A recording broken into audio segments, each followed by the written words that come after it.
Friends చూసారు కదా, ఇక్కడైతే బద్దలు కొట్టేసాం. ఇప్పుడైతే వేస్ట్ వాటర్ పైప్ అయితే కట్ చేస్తున్నాను. కింద అయితే మరి వాటర్ పైపులు డ్యామేజ్ అయినాయి కదా, ఇప్పుడు అది జాయింట్ వేయాలంటే పైది కూడా కట్ చేయవలసి వస్తుంది. అందుకని ఇప్పుడు కూడా కింద ఏమో వాటర్ పైపులు పెట్టి పైన వేస్ట్ వాటర్ పెడితే ఎలాగ ఉంటుంది ఇబ్బంది. ఓకే ఫ్రెండ్స్, పక్క పక్కన పెట్టుకోవాలి. అది కూడా పై లెవెల్ మాత్రం పెట్టుకోవాలి. వాటర్ పైపులు మరి కిందకి పెట్టేశారు.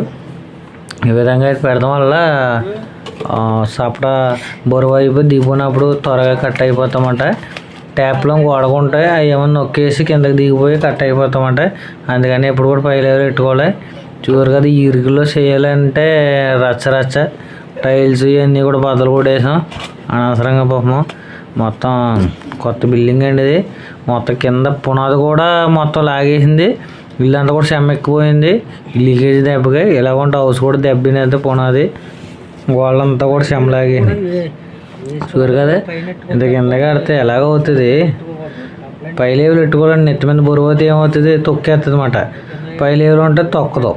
అది కాబట్టి పై లెవెల్ ఉండాలి. ఎప్పుడు కూడా వాటర్ పై లెవెల్ ఉండాలి ఫ్రెండ్స్.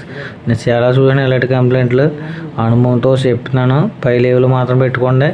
ఓకే ఫ్రెండ్స్, మీరు కూడా కొత్త హౌస్ కట్టుకుంటే ఈ విధంగా అయితే చేసుకుని పై లెవెల్లో కింద మాత్రం పెట్టారంటే ఇదే పరిస్థితి ఎదురవుతుంది. ఓకే, ఫస్ట్లో బాగానే ఉంటుంది, తర్వాత దిగుతూ ఉంటుంది. సాఫ్ట్వేర్లు ఎప్పుడో ఒక రకంగా ఉండవండి. ఓకే, చూసారు కదా, వల పోసిన ఎత్తుకున్నట్టుగా ఉంది మా పరిస్థితి.